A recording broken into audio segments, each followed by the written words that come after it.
To lecture series on the course Calculus of One Variable. This is lecture 80, and in this lecture we will be discussing the notion of intervals. So first we would see the definition of intervals. Definition of intervals. Now interval are the more common subset of R, and basically it has a property which I would write down as a definition. So when one can call a subset of R as an interval in R, so a subset J of R, set of real number, is said to be an interval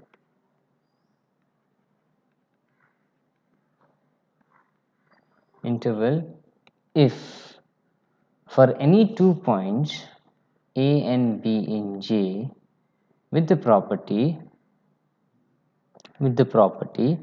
that this 2 points, there's a point lying in between these 2 points, say x, then this x should be in J. So what basically this says that if you take any 2 points on from that set, say suppose this is a set J, say you take any 2 points with the property that either A is less than B or B is less than A, in this case A is less than B, then every point lying in this A and B should belongs to the set J. If that condition satisfied, then we say that the subset J is an interval of R. So now the question is, when do we say that, okay, we would write down this in quantifier, that is for all A comma B in J, and whenever A is less than X less than B, whenever X lies in between A and B, this should imply X belongs to J. In this case only we can say that J is an interval of R. So now the question is, when do we say that J is not an interval? So if I can find 2 points in J such that if I can find 2 points in J such that for any x which is lying in between these 2 points, that x is not in J. So if I can find 2 points in J and real number x with the condition that x lies in between A and B, but x is not in J. So J is not an interval.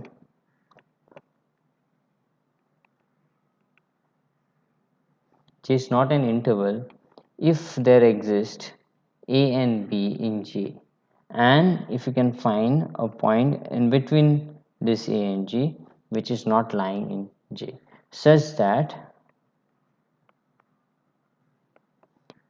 A is less than X less than B, but X does not belongs to J.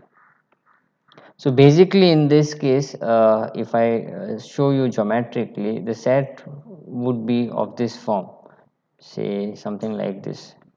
Combination of this cannot be combination of this two region, say this and this. See, if I call this as J, then this cannot be a interval, because I can find 2 points in J. I would take A from here and I would take B from here. Then you can very easily say that again you can find a point between this A and B which is not lying in J. So you consider this point X, you try to find this point and show that this X is less than B and greater than A, but X from the diagram it is clear that it is not a part of J.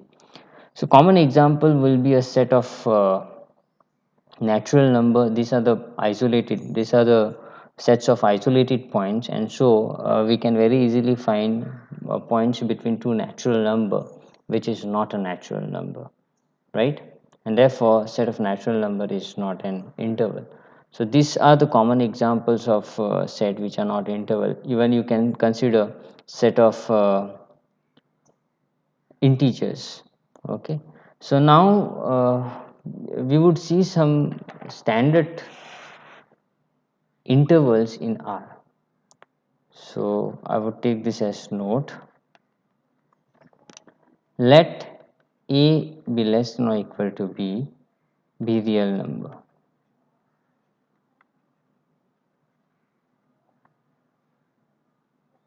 Then we define the following set.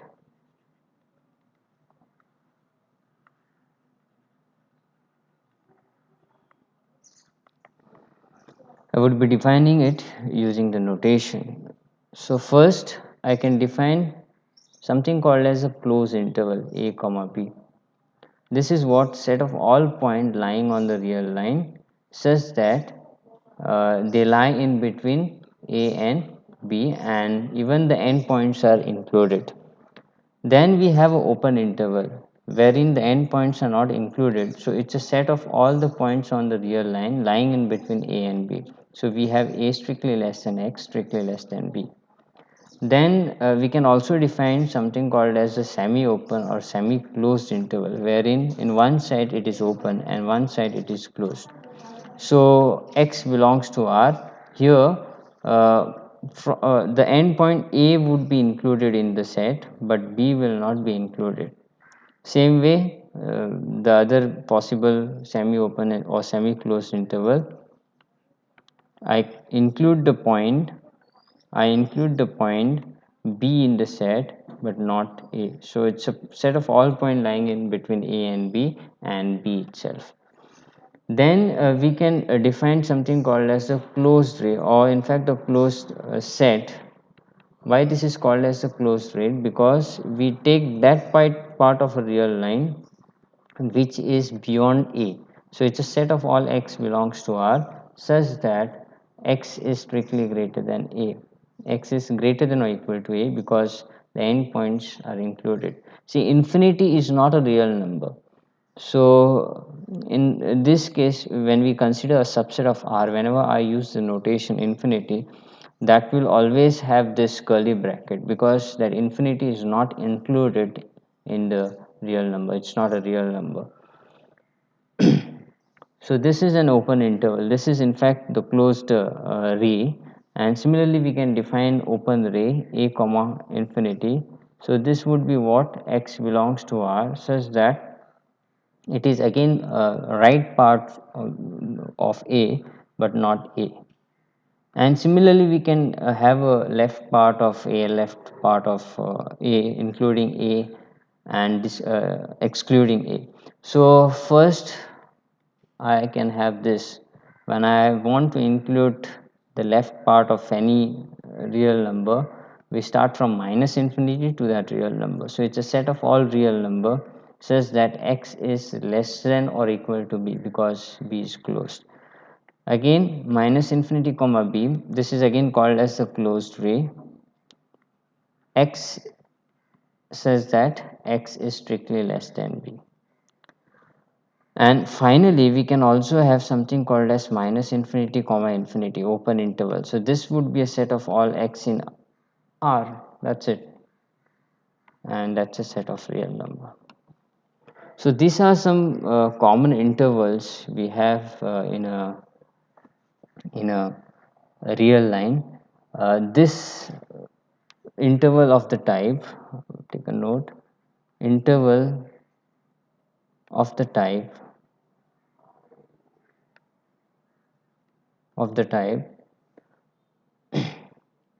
a comma b, then a comma infinity, then we have defined infinity comma a are called, again we can have minus infinity comma a, minus infinity comma b it should be because we have defined minus infinity comma b are called closed interval. And interval of the type, so basically R you can call it as an open interval because it is an interval from minus infinity to infinity, and infinity and minus infinity are not included. So interval of the type uh, a comma b, or a comma infinity, or minus infinity comma a, and even minus infinity comma infinity are called open interval in R.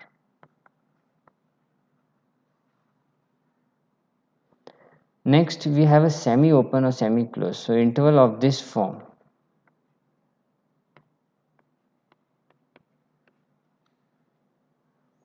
are called, you can call it as semi-open or semi-closed. But you need to know on which side it is open and which side it is closed. Another thing that we can define in the interval is their length. So interval can be called as either of the finite length, or it is also called as a bounded, or infinite length, or it is also called as um, unbounded. Now if you see this closed interval a comma b, and if you draw it on a real line, then you would see that it covers only the finite part of the real line, but it is not a finite set. Okay, so there's a difference between finite set and the finite length. I'm defining the length for the interval. So it takes only this part of the real line. Again, if you can see this open interval a comma b, it takes only this part excluding a and b. Same way here, this also it takes this part excluding b, and this semi open interval a comma b, again it takes this part. So you can see that it is bounded from both the side, and it is of finite length. You can find the length of this interval. The length of this interval is denoted by L. So L of this a comma b is nothing but b minus a. It's a real value. Similarly, L of this a comma b, sorry, open interval, it is also b minus a. And similarly you can define for the semi open and semi closed interval. Even though the endpoints are not considered in open interval, the length are same of closed interval as well as this open interval. So this first four kind of intervals are called as the bounded or finite interval. So don't misunderstand this term. When I say finite intervals, intervals may not have a finite. It is going to have a finite element only if it is a singleton or empty set. Okay. When I say a finite interval, that means its length is finite. And if you see over here, this consider infinite part of the real line. So if I consider this a comma infinity, so it is this part, all the elements lying on to the right of this a excluding a is the part of this interval, and you can see that it is an ray. So in that case you cannot find the length of this interval. Although it is bounded from the left hand side, it is not bounded from the right hand side. Similarly you can see the the left ray, that is minus infinity comma beta or minus infinity comma beta open. Okay, so this all these are called as unbounded interval, infinite interval, because their length is infinite. So these are the things that we want to discuss. Now the properties of intervals. So the very basic question that one can ask. Okay, by the way, here one can verify that all these sets are interval. I would try to verify this third one. Let me try the third one using the definition. So let J be equal to the third one is what? Uh, Close interval a comma open b. Okay, so this is the set of all x in R such that a is less than or equal to x less than b. So how do I show that this is an interval? I use the definition claim J is an interval. So only using the definition of the set and the definition of an interval, I am going to show that this is an interval. So in although it is clear geometrically, we need to understand, we need to express mathematically why it is true, why it is an interval. So what I'll do is that I'll take any 2 point in this set. So let C comma D, since A and B are already used, I would use this notation. C comma D belongs to A comma B such that um, C is less than D for our convenience. So we have something like this. This is A and this is B. So this is the interval J, and in that interval I am taking C and D, right? So so what are the property of this set? This it's a set of all elements lying in between A and B. So when I say that C lies in between A comma B, this implies that C is less than or C is strictly less than B and greater than or equal to A, and you have uh, D less than B strictly greater than or equal to A.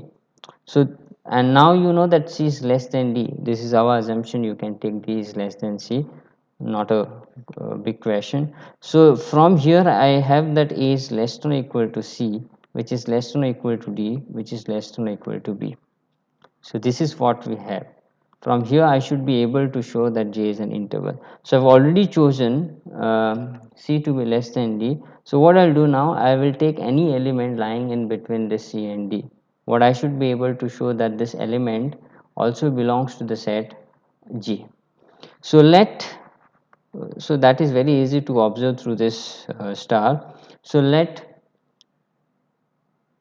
C be less than X less than D for any X in R.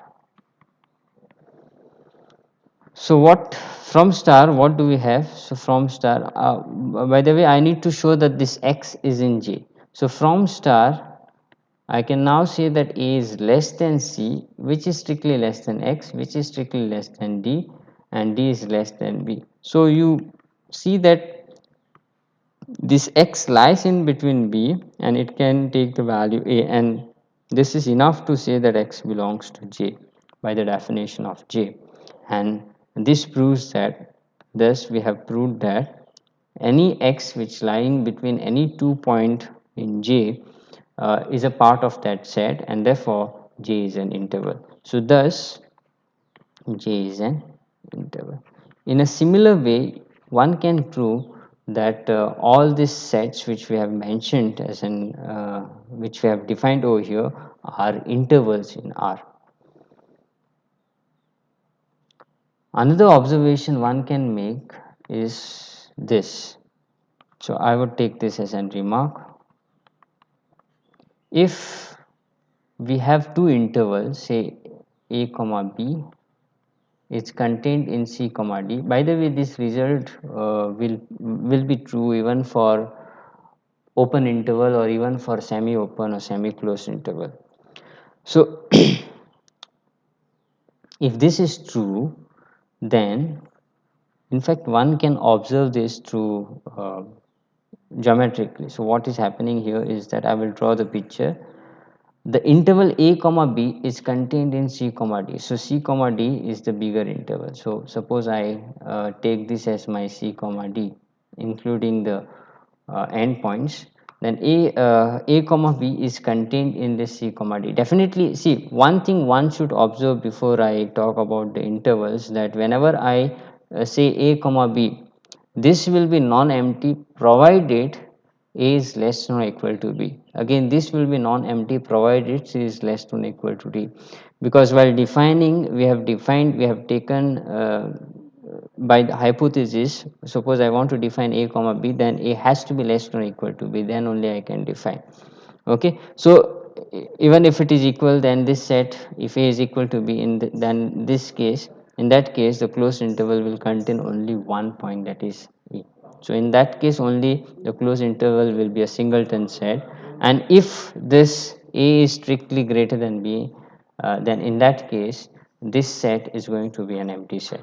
So C comma A comma D is lying inside this. So definitely we need to have A less than or equal to B. So suppose I take this as my A and this as my B, then this is the interval A comma B. And so we have C comma D lying in between A comma B. One thing you observe that here, if this happens, then C has to be less than or equal to A, less than or equal to B, which is less than or equal to D. So that is the result. C is less than or equal to A, less than or equal to B, less than or equal to D. So how do we prove this? It is very easy to observe, but how do we prove this? Proof. Uh,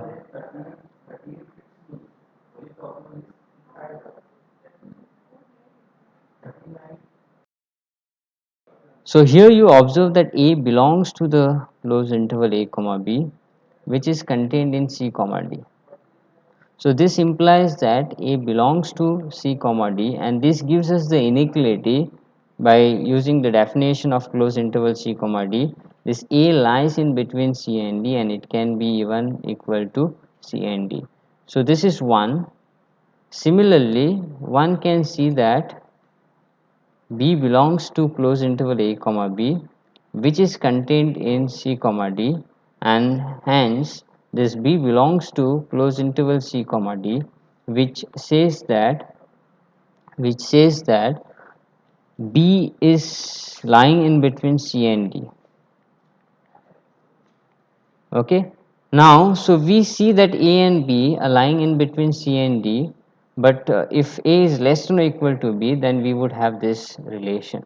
So, but it is very true from the fact that A comma B is contained in C comma D, because if A comma B is a non-empty set, if A comma B is non-empty set, then we should have A is less than or equal to B, and thus from 1 and 2, so I would write here, thus from 1 and 2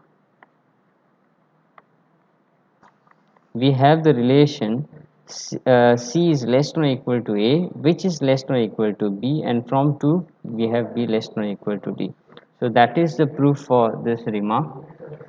So in the next session we would discuss the nested interval theorem, which talks about the sequence of particular intervals, and it assures that intersection of that particular intervals will be non-empty if it satisfies certain property.